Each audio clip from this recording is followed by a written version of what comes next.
Can you give us the pros and cons of paying off a mortgage? Okay, pros and cons of paying off a mortgage. All right. You mean paying it off early? Yes. Okay, so the pros are you want to save the maximum amount of interest possible, but there are some cons. Can you give me any idea of what you think a downside of paying off the mortgage faster would be, Ms. Rosie? Taxes. Taxes, probably. Okay, and I've heard that before. Okay, so here's what I understand. And when I do a presentation, I do it this way. I have $1 in one hand, I have 27 cents in the other. Okay, I have to pay $1 in interest to get 27 to 50 cents break on my taxes. I have to pay $1 in interest to get a break on my taxes. And it's not for all the interest that I pay, I'm not going to get it dollar for dollar. You see what I mean? I get a percentage back. So the bank doesn't lose on that deal. I got to pay $1 in interest so the government can give me a percentage of that money back as a tax break. Now, keep this in mind. If I pay the loan off early, guess what? I lose the tax break, but I get to keep the dollar to invest any way that I want. So keeping a mortgage around for the tax break, not really that beneficial. But guess what? Every year you have the mortgage and you can qualify for the tax break, take it. Every year you have the mortgage. But with us, you're not going to have it for 30 years. You're only going to have it for 7 to 9 years. Now, on this other loan that we had here, I want to show you here. This is going to be important. On this loan, these days at 5.5%, if somebody were to subscribe to that idea of taxes, keeping it at 5.5%, if they borrow $500,000, look how much interest they would have to pay over 30 years. $502,022. Their total purchase price on this loan is $1,022,000. So, folks, is it worth paying $500,000 in interest just so that I can get a few bucks back on my taxes? That's kind of how we have to look at it. But while I have the mortgage, I definitely want to take advantage of all the tax breaks I can. And then when I pay off the mortgage, then I can keep that interest money and invest it somewhere else where it can make me more money than the interest I could save on my taxes. So that's kind of how we have to take a look at it. But there is another downside, Miss Rosie. There is a real downside to paying off the mortgage. I can give it to you. Are you ready to hear it? Yes, they are. All right. So I have a young couple here in Huntsville, Alabama. He's an engineer. Okay. And so he's making more money now than he was when I first met him. So in my program, which is a cloud-based computing program, it's artificially intelligent.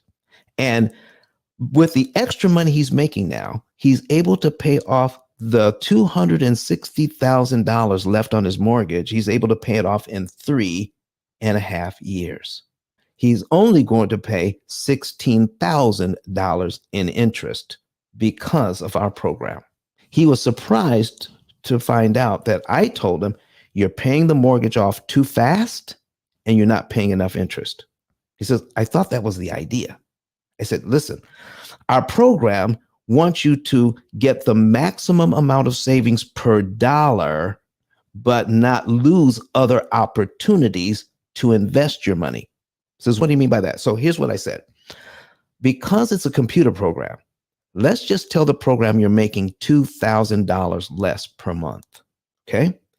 When we take the $2,000 out and say that he's making $2,000 less, the program recalculated and said, now the readings give us that he's going to be out of debt in 6.5 years instead of 3.5. He's going to pay $20,000 in interest instead of just the 16. He's still going to have significant interest savings. Okay. Now he says, now Don, why is that better? I got to pay more interest and I got to be in debt longer. Why would I ever do that? I said, now let's take a look at the whole picture.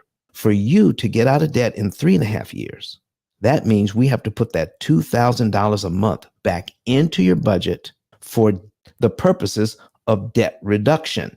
Meaning, let's see, 3.5 years, that's 3 years, that's 36 months, plus another half year, that's another 6 months, 36 plus 6, that's 42 months. So we have to put that $2,000 a month back into your budget for the next 42 months for you to get out of debt in 3.5 years.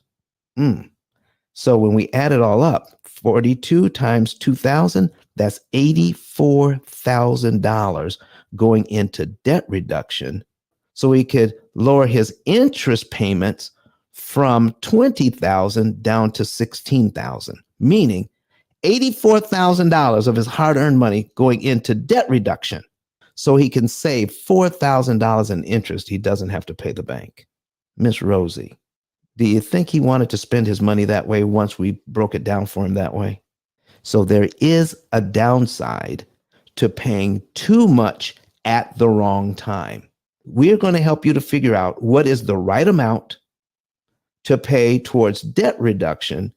And then any more money after that, you start to violate what's called the law of diminished return. The more you put in, the less you get out. So you want to stop at a certain point and take that money and invest it in a new investment. So what did he decide to do? This is what he decided to do. Build a new $700,000 house instead. Put a renter in his old house. And all that extra money he wanted to pay can now go toward his new house of $700,000 and save him a ton of interest. And by putting a renter in the old house, he'll be able to pay off everything, both houses, in 10 years. That's how we take a look at that. So there is a downside to paying too much at the wrong time. I hope that answers your question, Miss Rosie. Yes. I love the $1.20. How about that? It made a lot of sense. I wish somebody had told me that for this much. I appreciate it. But Don has some valuable information that can contribute to the quality of a person's life. And it only costs you a few dollars. It's his book. Why not get that?